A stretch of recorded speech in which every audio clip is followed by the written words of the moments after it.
Today's businesses are on a vigilant watch for threats in an ongoing cyber war. It's time to get real-world solutions to protect and secure your valuable business information anytime, anywhere. Welcome to Cybersecurity America, Nicholson. You're about to gain special access into a world of restricted information and a backstage pass to the inner sanctum of cybersecurity operations. Nia Luckey. Nia Luckey's here in Charlotte, North Carolina. She's one of the cybersecurity experts in this area. She's a visionary leader renowned for bridging the gap between technical expertise, business strategy, and regulatory compliance. From donning combat boots at 17, which I can't wait to hear that story, to becoming a published author, industry expert, and sought-after speaker. Now, Nia's journey is a testament to resiliency, innovation, and leadership in cybersecurity. Welcome to the show, Nia. So glad to have you. So happy to be here. Now, is any of your background that I missed? I definitely want to hear about the 17-year-old combat boots. Yeah, a lot of conviction in that story for sure. So I graduated high school early. That wasn't in the bio intro, right? And I had to decide what I wanted to do with my big girl life. And I wanted to enlist because what people don't know is I sat in a Spanish classroom and I watched 9/11 happen. Right. We all thought it was, some type of horrible, movie or a clip that was coming out, and it wasn't. It was reality. So I set my goals on that, and my mom wouldn't let me sign quite at 17. So she made me sit on that decision for about a year and then stood right next to me when I did decide to raise my right hand and enlist in the Army, where I served for about 13 years. And then I pivoted out when cybersecurity became, a tangible profession and supported some contracting work in the public sector over at Cisco. And then now I serve private sector organizations and their GRC needs. So it's been quite the journey so far. Oh, that is quite a journey. So what was your MOS in the Army? What did you do in the Army? So I enlisted as a 31 uniform. Right now I'm really telling on myself. And when I got out, I was a 25 uniform. So for those listening, that's air-to-ground radio systems for quick reaction force teams. So I supported the Combat Aviation Brigade, and I made sure that no matter where those, young men and young women were, we had comms on the ground and we knew how to get to them if we needed to. But what was great was we worked in lockstep with some of our Bravos, so our computer little IT team, and we got to cross-train and become cross-functional, which is how I actually made my transition. Wow, that's interesting. Yeah, we have similar backgrounds. I was in the Marine Corps and I was a communication electronics. So my primary mission was ground to air radio. The unit I was attached to would move behind infantry units, and their job was to call an airstrike. My job was to make sure that radio worked and set up, and we had comms and so forth. So definitely an important part of the military. What are some of the lessons learned coming up that the next generation would, be good to know this, that you kind of struggled with? Does that make sense? It does. It's a little bit of a loaded question, right, that we could look at from a few different perspectives. I think the biggest one that I wish I could go back in time, right, and tell myself is be patient with yourself. Be selective in who you're surrounding yourself with, and really just take advice from, your top 5 or top 10. And it can really help accelerate where you go and in your career or even in your professional life. But it's important to remember you're not alone. I think that was a really big, just important message coming out of my military service that even still today in the veterans community is a lot of people struggle with. We feel very isolated sometimes.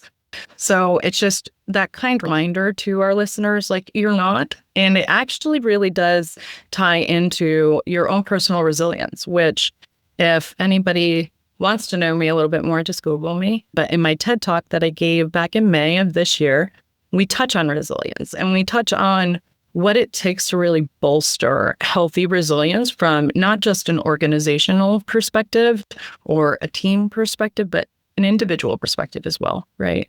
So knowing where to go, who to talk to get it out and just feel heard, feel seen, do more of that, right? Lean into that because I think we would be remiss in cybersecurity if leaders are bowing out because they don't feel heard. They don't feel understood. And I do observe a lot of that. Some of our top performers, not only are they burning out, right, but they're frustrated. And they're frustrated because they don't feel seen. They don't feel heard, and they don't feel like their work is appreciated. So to answer your question, that's where I would start. Just coming out of my 10 plus years out of the military and just taking a look back. I really wish I would have had that advice a little bit sooner. Yeah, that's fascinating. That's great advice. I mean, one thing I learned when I came out of the military is that I first got a job at Northrop Grumman, coming straight out from Okinawa, Japan. Got a job at Northrop Grumman. Then they put me in charge of 5 desktop technicians. I was a LAN admin. I was a server admin. Right? And right off the bat, they would come and they had their shirts, and it was Avondale Industries. They had their shirts, and this one guy would come and it's all wrinkled and it was nasty and it was stained. And so I started having uniform inspections in the morning where the technicians were supposed to wear that Northrop Grumman shirt. So I would say, hey, we're going to have uniform inspections. I got called in from HR saying that I had no right to tell people what they're closing, or I can't have a uniform inspection. I said, well, it was mandated to wear that shirt, right? Yeah, well, it's wrinkled and stained and got cigarette holes in it. You're telling me you can't say go iron that? It didn't seem to make sense. No, you couldn't.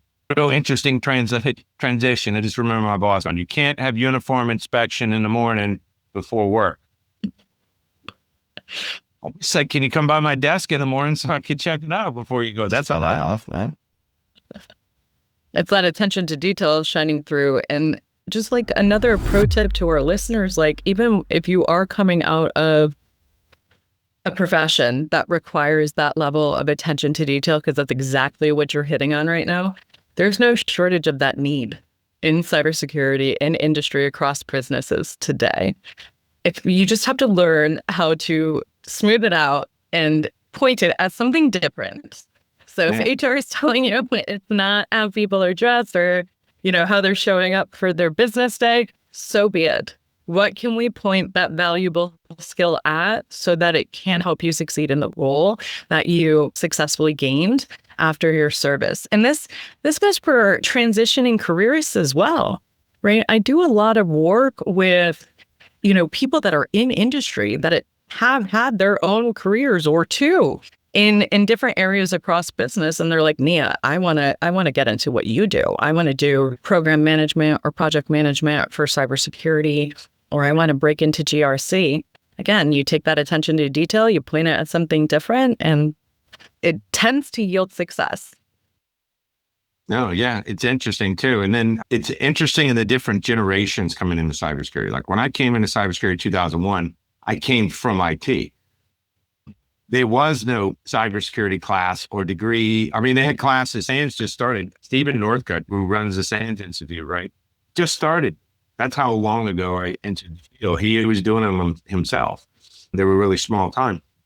And you could see where I was coming from something else into security, where you have people coming out now are dropped right into security. They don't have a network plus or a network background and get dropped right into like a security plus, starting with that. And they just miss all the experiences that we had before coming up on IT or a more technical background. And they just kind of get shoved into this world of cyber. They don't seem to really understand it at the level of us guys who came from IT. But it does seem to me that a lot of companies have different flavors of people. You have people that are GRC focused or they are IAM focused. At first, when I was in cyber, it was, you were just cyber. That was it. You're the jack of trade of everything. It had security name on it. You just did it. You were in charge of Active Directory and the mainframe passwords when I was at Whitney Bank. And that was pretty much it for a $20 billion bank and how they considered it back then, about 25 years ago. But just to see where it's now specialization, you get into cyber, they're like, what are you going to do? Are you going to do GRC?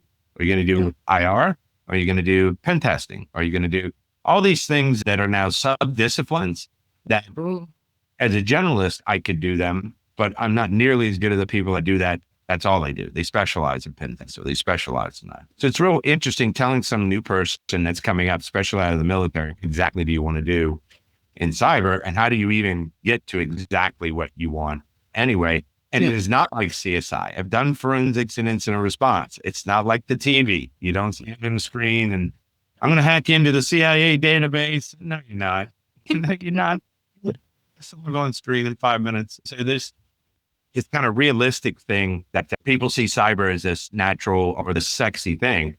I saw it from the military perspective, natural transition. It's an enemy. It's no longer an error on a computer. There's no longer just a log. I'm trying to figure out why this software crashed. There's a bad guy. He's out there. They're trying to take my company's stuff, and I take it personal. And I think any incident responder would. It's like, you're protecting this company and some bad guy now decides to hit it. I can't wait to tear him a new one. So you could see where that military mindset comes into play. Oh, absolutely. Like all day, every day. I find so much like relatable to the story like you just told, because when I was 17, cybersecurity degrees didn't exist. They weren't a thing. Security Plus wasn't a thing. So I had to figure out what I wanted to do, right? And so a lot of that is based on testing. You take this generic test. If you test really well, you get like 3 pages worth of jobs and you pick one. So I got close because I knew I wanted to do, to your point, IT, right? Great, awesome, computers. Yes, love that for me.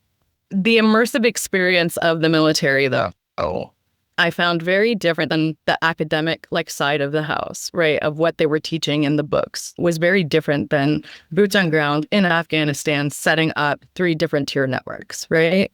Because that's what you need. You needed an unclass network, you needed a secret network, and then you needed an in-between and or top secret network. And the way we did that in practice was very different than what was being taught. But I've found a lot of my success in being that immersive, silent learner, because to your point, we come up with a discipline that's a little bit different. We're very threat oriented at all times. Have you ever sat down in a busy restaurant and, the person you're with, they're trying to put their back to the door, but so that you can face the door, right? It's that type of vigilance. And so, there's no off switch for it. My wife thinks if you're doing that all the time, you let them say, calm down. Scanning the room. You want to know where the exits are. You want to know where the weak points are. You want to know who looks suspicious, who doesn't. This is default. You can't turn it off. Gentlemen, for an active duty or even, veteran service members, it's a part of our training. And then, when we're in roles now, I actually have a contrary perspective. I don't want people to niche down, which is what I feel like hyper specialization, right? Especially with the emergence of AI, because then it's difficult to maneuver, right? What if I don't like controls testing? What if I'm not a great prompt engineer, right? How do I pivot? If you're too targeted in your academic history or your experience, you can get pigeonholed. And so for myself, it became a journey of what are 1 to 2 critical skills, no matter what the role is across the business, that I could do well, right? Maybe not certify in, but I can do well. That can serve me no matter what the role is. And the answer is yes. I specialize in policy writing, right? That everybody loves that, but everybody needs it, right? So high need, not a lot of people wanting to do it. And then I was a controls analyst. I looked at NIST 853 became my world for 5 years, and understanding the primary controls, the sub-controls, the nuance, the point of specific measure to be compliant, right? Which is very nebulous. That's where I lived for my first 5 years out of the military. And now I use those skills in every role I serve, right? But I'm not niche down, right? I have certifications that are targeted in the audit space because that's what my mind really likes. So that's what I encourage, is what makes your brain happy, right? Because cybersecurity can sometimes be very boring and it can be very redundant, lots of data sets. But if you're more on the conversational side, right, and your gift is people and connection, it's possible that sales, pre-sales, post-sales, anywhere in that pipeline, right, is maybe better suited for you. Or take on, work towards a chief of staff role or an adjunct or some type of assistant manager position and learn how to elevate that up to fit who you are as a person. That way work doesn't feel like work. Yeah, it becomes fun. Ever since we were talking about this earlier, I spun out into my own company, Dark Stack 7, right? So doing that has just been a little nerve wracking, but it's been extremely fun because you're not limited by the understanding of the company you're working for. I literally can set partnerships and sign deals with anybody.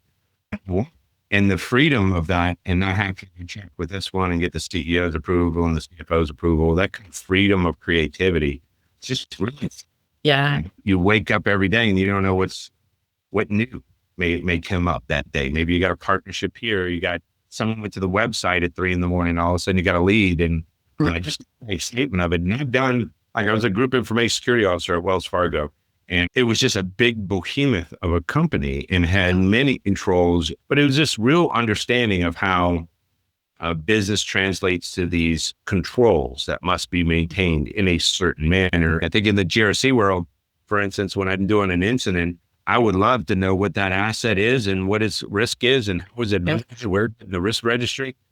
I don't know that. All I know is CrowdStrike's getting an alert on this machine. I don't even really know how it fit into the bigger application and system, let alone know what risk is in the overall structure. So you can see where I see GRC being pulled more into stuff. Help quantify the business side. The cyber, who's moving, what's moving lateral, but I have no idea what the business context. No, and you're right on it, right? Like QRM is another term, right? So you have CRQ, which is your cyber risk quantification. And then you have your more traditional quantification of risk management, right? But either way, that's where the trends are going. Coming out of consulting, our big bet for this year was on cyber risk quantification, CRQ, at scale, mainlining risk, to your point, right? So if you have risk over here as it relates to fraud, right? How does that balance with your IAM risk? How does that balance with your third-party risk, right? You just brought up SolarWinds, which is great, CrowdStrike, which made me immediately think of SolarWinds, which then pull it to the present, reminds me of SharePoint, right? So I was just on a team call recently, and we were discussing that ransomware, right? Weak point in SharePoint. How often do we use that platform, right? So not only is it on the Microsoft end, but now as companies that are consumers of the product, how widespread is that vulnerability within our ecosystem versus their external hosted ecosystem? So it becomes very important to have an eye for detail, an ability to connect dots, downflows, ask the right questions to be able to actually talk about risk in a way that isn't the whole world's on fire. Yeah. Right? There's a big difference between a match and a fire. You know that better than probably anyone else. But it feels like some days in cybersecurity in our roles that everything's on fire. And you can see the most difficult thing is that as we push tools down, EDR, all these tools, all these alerting, the skill set to interpret it and understand and make a decision is still lacking. It doesn't matter how much you automate and different things are there. I used Carbon Black a lot when we were deploying the MDR. Very noisy platform. Got to tune it a lot to get it to really get to where it's at. There's other EDRs that don't. Sentinel-1 is an example of a tool that we deploy as an EDR. You can do scripted, really clean and easy. Other EDRs, you have to have a license on the back end. So as an IR provider, you got to roll an MDR. So you have 24/7 coverage. And you can. The good thing in Deep Seas is that they'd fix that ease platform and you can deploy really quick and fast. So you can see where some of these technologies that people try to manage themselves we find is the root cause of a lot of these breaches. Like I have CrowdStrike or I have Microsoft Defender, but it's not deployed holistically. That seems to be, happens all the time, 80%. Well, why? The labs and we don't use them. And so they try to save on the license or they spin up VMs. They do dev, and they don't put the full suite on it because they were trying to save the license, so they're splitting up with nothing on it, and then it gets hit. And they say, well, it's just a dev machine, who cares? But they don't realize it's the pivot point inside the network. And the vector. Yeah, and so you're seeing where MDR is going to become what MFA was. Like MFA was required, 2016 FFIEC guidelines required it. It's going to happen too, where you can't have these security tools and they're just generating alerts and nobody even logs on and does anything with that. It's no longer do care. anymore. You have to prove who's monitoring, who's doing what. It just seems like the smaller companies struggle to figure it out. And what really comes to mind when you're talking about that is Scott Foote's trademark term of cyber entropy, right? So when we, as organizations, decide that we're going to have a VM suite instead of like actual servers or what have you, so that we can save on things like licensing, and we don't necessarily know where our agents are, if they're active or care that much, what's happening is the back end of that sprawl, right? That gap, that gray matter that you don't see, understand, or know within your enterprise continues to grow, right? So, and I think the critical call out that you touched on is every single one of those active points in your enterprise is a vector. So it could be sitting, it could have a default password. Nope, we don't care. Like, set it and forget it. The bad guys love those. Every account that doesn't have or require multi-factor authentication, bad guys love those. No shortage of breaches and fraud coming out of mergers in the last 5 years in the financial areas, right? So coming out of the financial space, supporting trust, like that's just a real shining star of what to do with that type of information. But it always comes back to, we don't know what we don't know. If my executive can't see it, part of our job is to make that visible, that entropy gap visible as much as possible. But then how do you measure a skill? Like if Nia were to go hire somebody, I can do that. What am I looking for? Right? Because that's really nebulous. That's really gray. And it's really hard to duplicate in a human. Even I would find that day in, day out, probably mentally exhausting, right? And then, you don't want to report up. Well, I don't know. Or it's an incident, or, we have this category 4 event again. It's difficult. But I do like the idea that there are platforms emerging in the MDR space or even in the cyber risk quantification space that make it easier, right? That it's a tool I could work with, I could tune it, I could refine it so that it can see what I need it to see. And then that way, at the C-suite levels, now they can make informed decisions about those dollars, because it's not little bits of money we're asking for. And even to scale it down, because AT&T is massive, let's be honest, like largest global telecom company in the world, right? But let's bring it down to the small business. Every dollar matters when you're a small business owner, even a medium business owner. And unfortunately, one breach could cost you everything, right? Your years of work get taken down because you didn't have MFA in place, or you had a rogue, like I wouldn't say rogue because there, but a VM that's just kind of sitting there like a sitting duck, and it's not a honeypot. There's lots of ways. And what I'm learning, at least in the adversary space, is that it's a multi-pronged approach. It's no longer just, here's ransomware, go get it. No, they're layered. They're intuitive, right? They sit in your network for months. That's the recon phase. They want to learn the behaviors of your people and your processes so they know how to circumvent. So again, that to me, that's exciting. But to a lot of people, to your point, if you're not coming up with a targeted understanding of what you're wanting to do in cybersecurity, or you're pivoting from a previous career or transitioning out of the military, how, do you pinpoint what you want to do? I think it's a lot more complicated in that way today than it was when I got out 10 years ago. And I can only imagine, like, even further back when you got out, I think it was a lot easier for us to immerse, learn, navigate, versus now you really have to jump in and perform. Yeah. Back when I was in, and I'm old core here. That was hardcore when I went to the Marine Corps Museum in MCRD, and it said 1975 to 2000 old core, 2000 above new core. And I was like, I'm old core already? I mean, I was 93, 98, right? Or been out in 2001, 2 weeks before 9/11. And then 9/11 hit and it tried to get back in. And they're like, once you're out in inactive reserve, unless it's a super emergency and we need your MOS, back then it was really hard to get back in. So it was an interesting time period.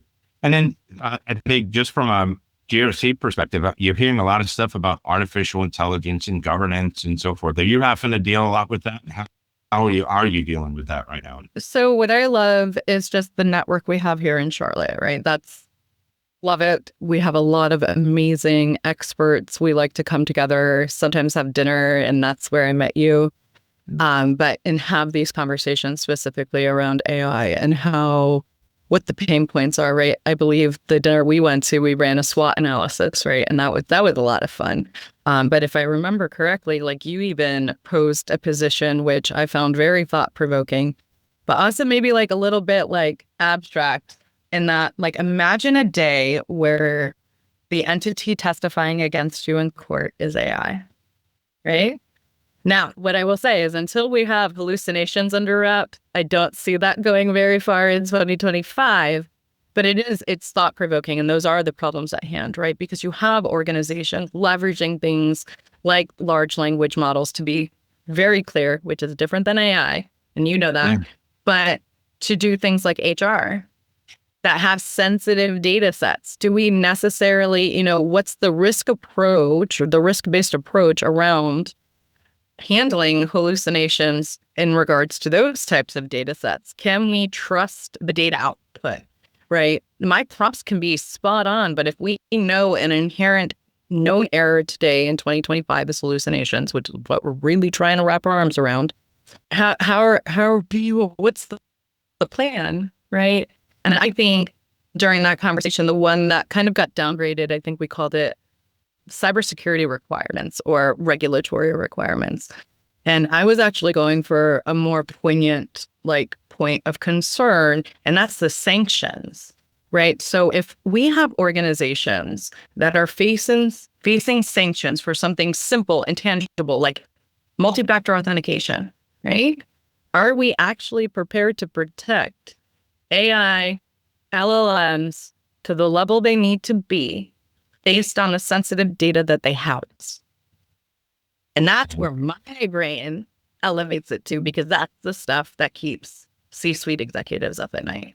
That's the stuff that makes my head of technology twitch a little bit, right? And because it's not only looking at it from the lens of where we sit or where we partner with organizations to solve their problems. There's almost an inherent forecasting. So again, drawing from the military, right? Look 2 ranks up, right? And what do they need to succeed? They need to understand that. They need to know how we avoid more sanctions as it relates to the protection of sensitive data. And if we're leveraging things like LLMs, AI to navigate HR related issues or any type of even if we're doing risk management workflows, it's sensitive data at the end of the day. And I think coming out of the military, we understand that really well. Whereas in private sector, it's more of a conversation of, what do you mean that's sensitive? Yeah. What do you mean that would cause reputational harm or damage if it got out? Right. Yeah. And because I think what we learn is the aggregate. We learn how to look at separate threat points across an environment, an ecosystem, a battlefield, right? And aggregate the actual impact of what could happen if a breach occurs. Whereas I think traditional civilians, they don't get that in their college experience. They're not taught how to aggregate risk and then forecast impact. And that's what we're really talking about. I think AI is great. I think it's really amazing for helping me draft emails when I'm like, does this sound professional or not? But do I think we're in a place where we want it drafting our risk strategies? I don't know. Who owns that back-end data, right? Is it Azure hosted, for example? Is it Microsoft? Because I don't know. I don't think Copilot is Azure. It's separate, right? But you have Azure instances of ChatGPT right now within organizations. You have Copilot built into Bing by default across organizations. Do you want that type of data in those LLMs? And me as a business owner, that answer would be a full stop no, because I don't understand the entropy associated or the risk associated with possible hallucinations, misuse, leakage, DLP, all of that, because I don't own the back end. If you don't own the back end, there's additional risk you have to measure for. So AI gets very slippery and slidey. But to answer your question, yes, we're having these conversations, and this is why. It's interesting. I did a lot of experience with Copilot. I kind of did a side company where we're building a gen AI solution, right? And so Microsoft Copilot runs through an Azure sub that gives you access to Thank you. That's their vector database, where you have Microsoft Copilot is something I was familiar with, allows you to hit many different data sources, use the Microsoft ecosystem. What I like about Copilot and everything is that most people have Office 365. And so I have my own 5 tenant, and I have Copilot agents that I use. And I really think a agentic workforce is the future. When the CEO of Microsoft, Mandala, I think that's how you say his name, he was talking about how SaaS applications are dead. Everything that's a SaaS app today is going to be built agentically. So if you can think of the future, anything that's a major SaaS will be agentic. And then you have these major entrepreneurs, and there's like 5 of them. I said these TED Talks to a few of them. They'll never build another platform on SaaS because they say that model. I'm hearing the same things. Yeah, you're hearing the same thing. So everything's agentic. And then one thing he says, Microsoft Excel is dead. And I was like, wow, this is the CEO of Microsoft. Why would he say Excel is dead? And when I listened to it, what he said is that Excel is just a data type. It's CSV with a rudimentary UI that we do for macros and filtering and everything for a column, but it's just a CSV data type. Once they put a Python interpreter inside of Excel, it just gets sucked into the agentic level. So now you and I creating macros and the formulas, you know how you do revenue and here's my booking, and then you missed one cell and all the numbers are off because you missed one cell in the formula. Well, now you bring that into the agentic layer. You're saying what you're going to do. It's, it's tabular data. So you're able to, so what he's saying is that, you have your entered application, right? You got a web server, you have an app server, then you have a database server, right? All your business logic is generally on the app server that's in the middle. You have client UI based logic that might be on the web server, but the whole business logic is going to collapse. The business logic gets pulled into the agentic layer. And so now it is your data and your agent are essentially one. A middle layer anymore, which causes problems because NTFS permissions don't exist up in Copilot.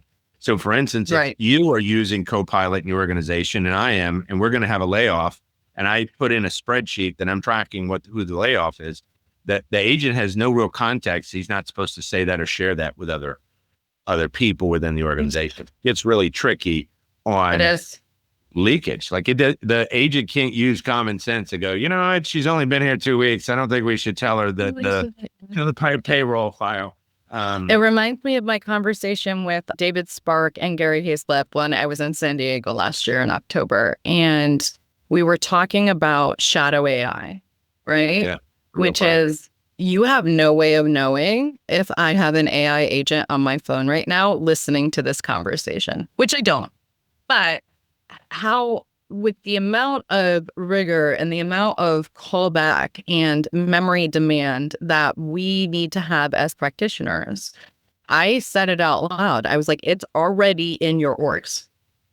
Yeah. And you really, truly don't have a way to measure for what is not known to you because it's on their own devices. You can't track what you can't touch. And I don't think we're going to be in the business of, all right, BYOD, log it in so we can monitor it. I don't know a lot of people that are willing to go back in time and sign up for a business model like that. And so now we have to look more at our contracts, acceptable use policies, things of that nature. The biggest issue I foresee is the AUPs don't really account for inadvertent misuse, right? Accidental misuse, accidental spillage, right? Which goes back to my point about aggregation. If I give Copilot data points over time, that aggregate of that information is still on the back end of that LLM. Yeah. It's still in the tool and you can't unring that bell. So the more you use the tool, yes, it enhances its ability to assist and be intuitive, all of that, but it's aggregating your data. And so I think businesses really need to lean into conversations, and I'm sure most of them already are, with Microsoft, and take a look at, the contracts and how we can work together to tighten DLP.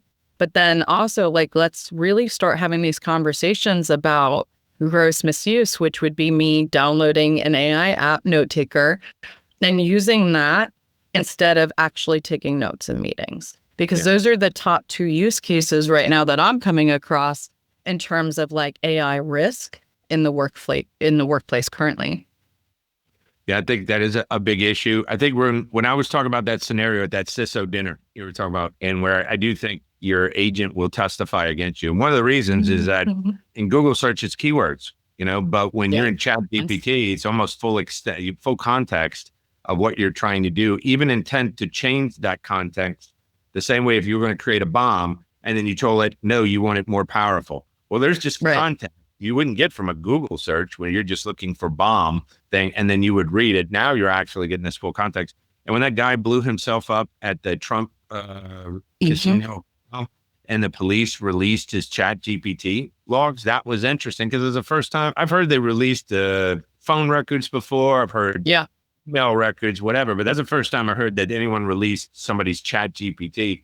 The first use case of that I've heard as well, but I mean, it's very timely, especially with the emerging, I guess there's a new diagnosis out there that relates to, because I didn't know if you knew this, but people are using Copilot and Chat GPT as therapists or job coaches, executive coaching during the workday. And if you have that memory set on, which is set on by default, I believe, we could check. It's been a couple of months. I know when I went to ChatGPT and turned it off, it was set on by default, but so it can learn you, right? And it's the same way with Copilot. And so I think it needs to be built in by design where you opt in, not opt out, right? That's a small little tweak we could discuss, but you're sharing very sensitive data that if you actually went to a lawyer, right, or you went to a person lawyer or a personal therapist, that's covered by contractual confidentiality clauses, right? We don't have that same relationship with AI, but we're in a society where the youth and even people of my generation, your generation, that's what we're using it for, or that's what it's being used for. And then, no surprise that it's publicly accessible, right? Because if the police during an investigation can subpoena it and it's there, they're going to get it, right? And that's why I think it's very important that we understand or develop the understanding of what it means to share your data and who actually owns that data. Because if you're putting it out there for free, 9 times out of 10, you don't own it. Yeah, it's a good point. All my friends call me every time there's a cybersecurity problem. And I know that I'm going to get my grandma's Facebook account got hacked into. I use Gemini mostly for image manipulation creation. It's not very good for writing. You can't beat OpenAI when it comes to some of the writing. And what you were talking about too with Microsoft Copilot, you can have it where it's going out directly. But you can also have your own instance of OpenAI. You have your own license, so it's all internal. If not, but even think back though to Facebook when it first came out, right? So the previous version of this data collection on us was those quizzes. I'll never forget it, right? And that accuracy and look, it said I'm going to be this, or these are my favorite colors, and this is my season, this is my that. It's building a personal portfolio on you. That's what the back end of that app does. And then all of us are floored when it comes to light about Cambridge Analytica in relation to the elections. We gave that information for free. We didn't realize what we were doing, but that's what we did. And then they used it to target. So again, it just comes down to what information should I not share within these tools, whether it's in a professional or personal capacity, and am I comfortable with somebody else owning that data, right? And that's where I get weary with some of these apps. These apps that are like, we'll turn you into your own AI avatar. So you would think you're talking to Nia, but you're not. I don't need my entire essence out there like that. There's a number of ways they can get it already between the voice scraping, right, with the voice agents on like Alexa or even in our computers or our phones. But they also, the ability still stands when it comes to video. So like podcasting, things of that nature, they can scrape your essence and they can aggregate the back end to be something that is not you. But then you're in a situation where it's private, right? Because you gave it up, you volleyed it up for free. I'm in the same boat. This podcast, I'm on episode 40. So you can download the transcript from it and do whatever you want with it. Like, I think the search capability now with some of the AI tool is the ability to take a transcript or a deposition and ask regular questions that says, did the subject ever talk about drugs? Well, now it can go through hundreds of pages of documents and answer anything about drugs, right? And can you summarize that? Now, you got to be able to, I think there needs to be some certification on the transcription. So I needed something quick and fast, but you can see where I can ask it a regular question on that hour-long meeting. Did he talk about sales for the last quarter? And it will answer you. Yeah, he does. And it kind of talked about this. Or when they'll summarize the meeting and give you a template email on the response. But it always took me forever to go through the email and figure out what exactly I'm going to respond. So in Copilot, I wrote this agent to listen to my Dark Stack 7 mailbox. And what I wanted to do is when an email came in and it was a security incident, I wanted to ask some questions. So I had a GPT written. We would say, are you experiencing an issue now? Or do you need just general guidance on what security is and so forth? And it would respond in email. Now, it would send me a Outlook Contact Manager request that I'd have to approve the automated response. So it wasn't just responding on my behalf. Who knows what it would say, right? But it had to come to me to approve it. And it does a really good job of helping out determine where customer needed to go. So for instance, I left it on by accident in dev, and Isaaca had a big presentation coming and they wanted to move me to a different slot to do the presentation. And the bot looked at my calendar, saw that I was available, drafted a whole message up and says, yeah, I'm available at this time. I have no problem moving it back. And said, Josh, are you okay with this? And I looked at her and I go, yeah. And I hit the button. We're going to get to the point where your email responses back have so much context to it that the static, can I write a few words down here and express this dynamic meaning, I think are going to be over with. So just being able to speak back and forth, you can see, oh, are you having a problem? Need a penetration test? Yes. Okay. Let me forward you that on to the right person that does that. All autonomous. So I could see more of that occurring. And especially like in larger organizations, they get emails as part of their workflow, or they get something else as part of their workflow. You can see agents handling more of that than our mailboxes getting full. So I really would see your agent going, hey, you know what? You missed 8 emails yesterday. These 2 people you've communicated for a while with, they seem somewhat important based on your usage. I've written some preset responses back, and you probably ought to do this in the next 24 hours.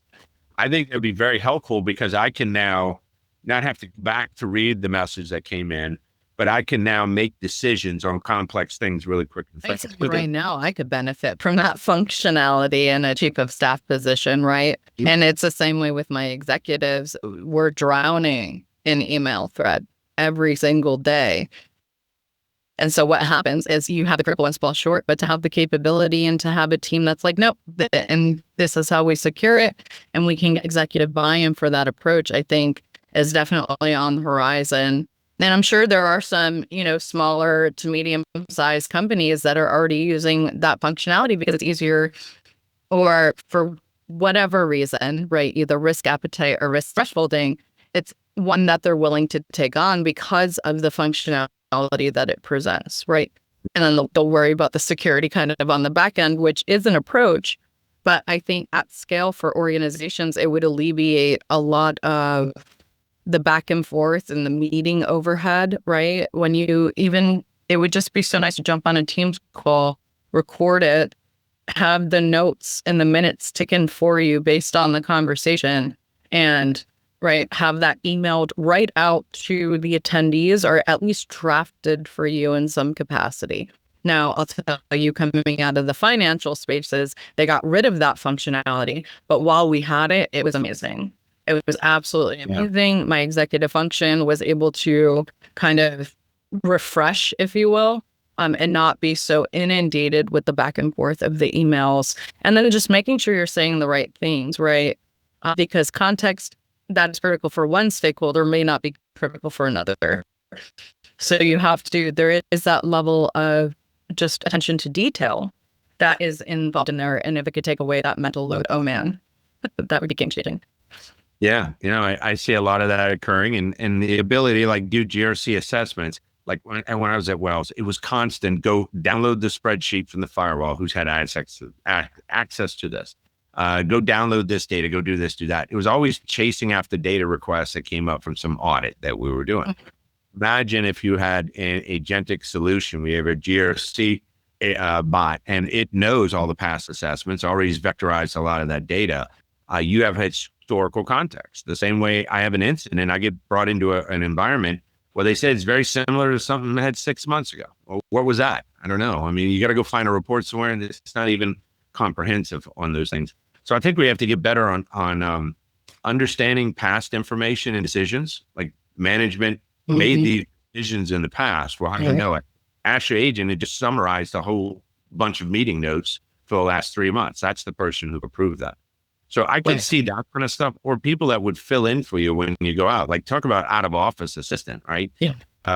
Having an agent that knows this message comes in at this time and generally is responded to in this manner gives your boss that's handling that while out some kind of control over it. So you can be a little autonomous. So I think some workflows are going to flow that way.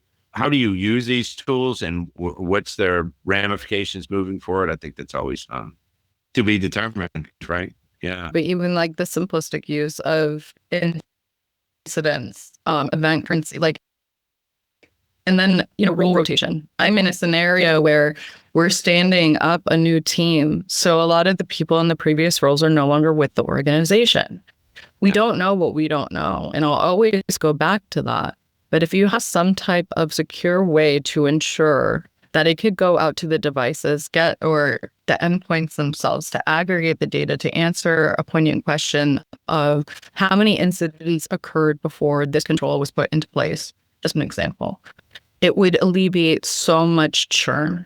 And I think the other thing to be mindful of is just start negotiating a way where that data stays on your network, right? So as long as you can reach a level of agreement with the platform provider or whoever's helping you develop that level of capability, that is your data as an organization, I think that lessens the risk.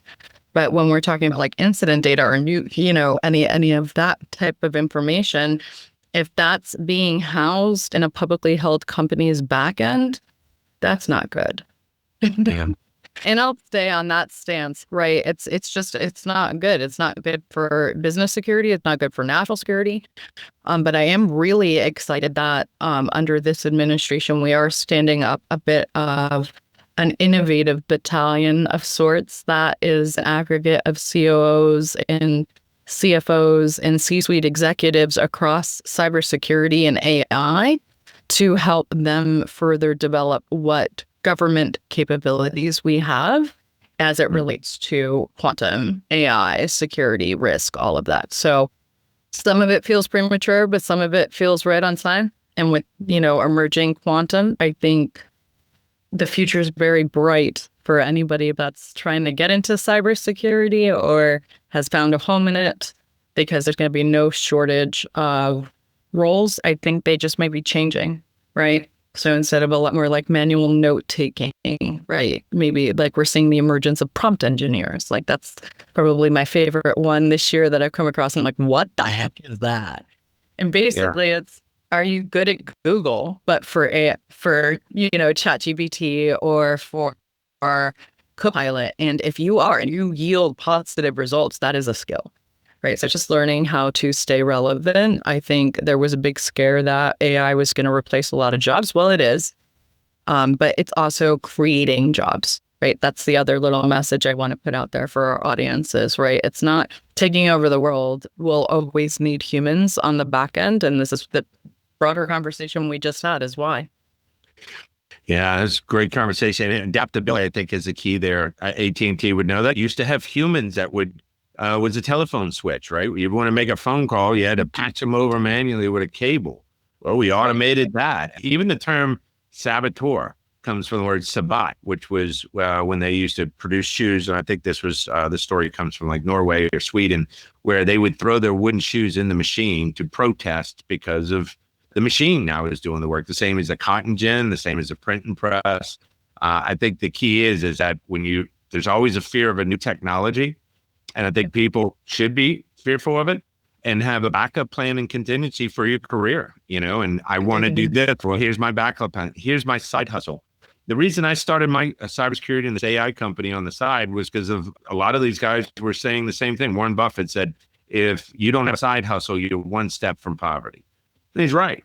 If you don't have a side hustle, and it doesn't mean that you're doing side contract work and making money. It can be you're doing a book, stuff like you, like the TED Talks and the things that you do, and it's just phenomenal. And so how do you continue to drive yourself? Or you could just go to work, make your paycheck, come home, cut your grass, and really not advance anything. And then when you get laid off, then you're shocked that you don't have the skills to move laterally into something else. And you're just like everybody else, banging away at LinkedIn jobs that 100 people already applied to. So I think there's a different approach. So I'm really glad to have you on the show. Where are some where we can see more about what you do? And you got anything coming up that listeners would like to know? Yeah. So next week, I will be taking the stage in Louisville, Kentucky at Witness Success 2025. And we'll be talking a little bit more on what I touched on in my TED Talk. So trust. Everybody is no stranger that Salesforce had a little bit of a rocky last year. And we want to discuss on how we can internally and externally rebuild those relationships. And then in Tampa, I will be speaking later in October, but more to come on that because right behind that is a book launch. We're expecting Q1, Q2, 2020. So we're going to draw from my military experience that we chatted about a little bit on today's podcast and just how you can turn those skills into really just refined, fine-tuned, sought after skill sets that can benefit any business. So really excited, but to your point, your side hustle is what it looks like for you. And for me, it's thought leadership, right? Didn't get here without mentors or the support of nonprofit organizations. So this is my way of giving back. And then also because I am a little bit more introverted by nature, letting people get to know me. So I really appreciate the opportunity and the great conversation, much like that CISO dinner. I knew this wouldn't disappoint. And I really hope that your followers and the listening audience resonates with our discussion. Awesome. But if you want to get in contact with me, I do primarily host on LinkedIn right now. It will take you to my link tree so you can learn a little bit more about myself. But the website should be going live here by the end of the quarter. So be on the lookout for that. I'm looking forward to it. Nia, always a pleasure. Can't wait to see you to another event here in Charlotte,